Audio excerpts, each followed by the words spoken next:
ଭଗବାନଙ୍କର ସୃଷ୍ଟି ବଡ଼ ବିଚିତ୍ର। କାହା ପାଇଁ ଜୀବନରେ କେଉଁ ଭଳିଆ ପରୀକ୍ଷା ଲେଖା ତାହା କେବଳ ସେ ହିଁ ଜାଣନ୍ତି। ପୁରୀ ଜିଲ୍ଲା ପ୍ରତାପ ରାମଚନ୍ଦ୍ରପୁର ପଞ୍ଚାୟତର ଡଲିବାଳା ଦାସ ପାଖରେ ଅଛି କୁନି ପୁଅଟିଏ। ବୟସ ମାତ୍ର 2 ବର୍ଷ। ସେ ଏହି ଘରକୁ ବୋହୂ ହୋଇ ଆସିଲା ବେଳେ ସମସ୍ତଙ୍କ ଭଳି ଅନେକ ସ୍ୱପ୍ନ ଦେଖିଥିଲେ ସୁନାର ସଂସାର ଗଢ଼ିବା ପାଇଁ। କିଛି ଦିନ ଠିକ୍ଠାକ୍ ତାଙ୍କର ସଂସାର ଚାଲିଲା, କିନ୍ତୁ ଭାଗ୍ୟର ବିଡ଼ମ୍ବନା ଏଭଳି ଯେ ଶାଶୁ, ଶ୍ୱଶୁର, ସ୍ୱାମୀ ଓ ଦିଅର ସମସ୍ତେ ଜଣକ ପରେ ଜଣେ ଦୁନିଆରୁ ଚାଲିଗଲେ। ଏବେ କେବଳ ଏହି ଭଙ୍ଗା ଦଦରା ଘରେ ଏକା କୁନି ପୁଅଟିକୁ ଧରି ରହିଛନ୍ତି ଡଲିବାଳା।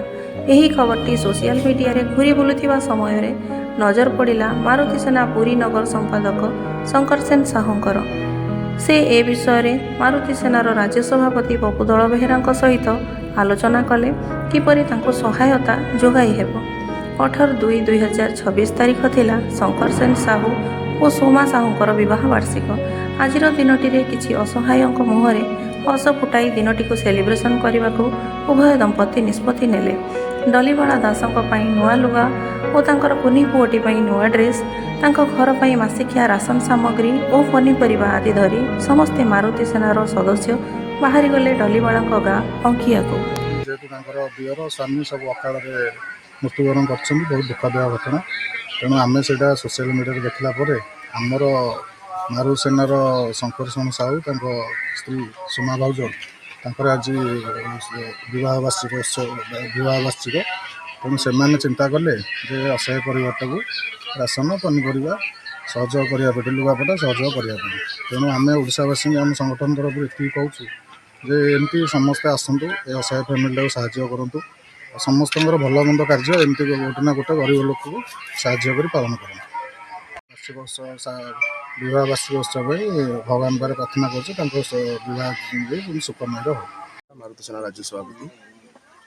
ତ ଆଜି ଆମେ ଆସି ପହଞ୍ଚିଥିଲୁ ପୁରୀ ଜିଲ୍ଲା ସଦର ବ୍ଲକର ଅଙ୍କିଆ ଗ୍ରାମରେ ଡଲି ଭଉଣୀଙ୍କ ପାଖରେ, ଯାହାର ବିବାହର ଅଳ୍ପ ବର୍ଷ ପରେ ତାଙ୍କର ସ୍ୱାମୀ, ଦିଅର, ଶାଶୁ, ଶ୍ୱଶୁର ସମସ୍ତେ ଅକାଳରେ ଚାଲିଯାଇଛନ୍ତି। ବହୁତ ଦୁଃଖଦୀୟ ପରିସ୍ଥିତି, ଯାହାଙ୍କର ଘଟଣା ସୋସିଆଲ ମିଡ଼ିଆରେ ସାଧାରଣ ଜନତାମାନଙ୍କୁ ଦୁଃଖିତ ମ୍ରିୟମାଣ କରି ପକାଉଛି, କିନ୍ତୁ ଏଠାର ପ୍ରଶାସନିକ ଅଧିକାରୀ, ରାଜନେତା କାହାକୁ ମଧ୍ୟ ଦେଖାଯାଉ ନାହିଁ। ଛୋଟ ଛୁଆଟିଏ, ନା ରୋଜଗାର କରିବାକୁ ଘରେ କିଏ ଅଛି, ନା ରହିବା ପାଇଁ ଘର ଖଣ୍ଡେ ଅଛି, ଏବଂ ଯେଉଁଠି ରହୁଛନ୍ତି ସେଇଟା ଅନ୍ୟ ଜଣଙ୍କର ଘର ଆଶ୍ରୟ ନେଇଛନ୍ତି। ନା ପିନ୍ଧିବାକୁ ଅଛି, ନା ଖାଇବାକୁ ଅଛି, ନା ରୋଜଗାର କରିବାକୁ ବଳ ମଧ୍ୟ ଅଛି। ମାରୁତି ସେନାର ଯିଏ ସକ୍ରିୟ ସଦସ୍ୟ ନଗର ସମ୍ପାଦକ ଶଙ୍କର ସେନ ସାହୁ ଏବଂ ଭାଉଜ ସୋମା ଭାଉଜ, ତାଙ୍କ ବିବାହ ବାର୍ଷିକ, ସେ ତାଙ୍କର ଏହି ଦିନଟାକୁ ଖୁସିରେ କାଟିବା ପାଇଁ ଚେଷ୍ଟା କରିଥିଲେ। ସମସ୍ତେ ନିଜର ଭଲ ଭଲ ଦିନ, ଜନ୍ମଦିନ, ବିବାହ ବାର୍ଷିକ ଏସବୁ ଦିନ ଗୁଡ଼ିକ ମୌଜ ମଜଲିସରେ କାଟନ୍ତି, ନୂଆ ପିନ୍ଧନ୍ତି, ଭୋଜିଭାତ କରନ୍ତି। କିନ୍ତୁ ସେ ଚିନ୍ତା କଲେ ଗୋଟେ ଅସହାୟ ପରିବାରର ଓଠରେ ହସ ଫୁଟେଇକି ସେ ଦିନଟିକୁ କାଟିବା ପାଇଁ, ଏବଂ ଏହି ନିଆରା ପ୍ରୟାସ ପାଇଁ ମୁଁ ତାଙ୍କୁ ନିଶ୍ଚିତ ସ୍ୱାଗତ ଜଣାଇବି। ମୁଁ ଓଡ଼ିଶାବାସୀଙ୍କୁ ଅନୁରୋଧ କରିବି ନିଜର ଭଲ ମନ୍ଦ ଦିନ ଗୁଡ଼ିକ ସବୁବେଳେ ଏମିତି ଖୁସିରେ କାଟନ୍ତୁ, କିନ୍ତୁ ଗୋଟେ ଅସହାୟ ପରିବାର, ଦୁଃଖୀ ମଣିଷଟାର ଓଠରେ ହସ ଫୁଟେଇକି କାଟନ୍ତୁ।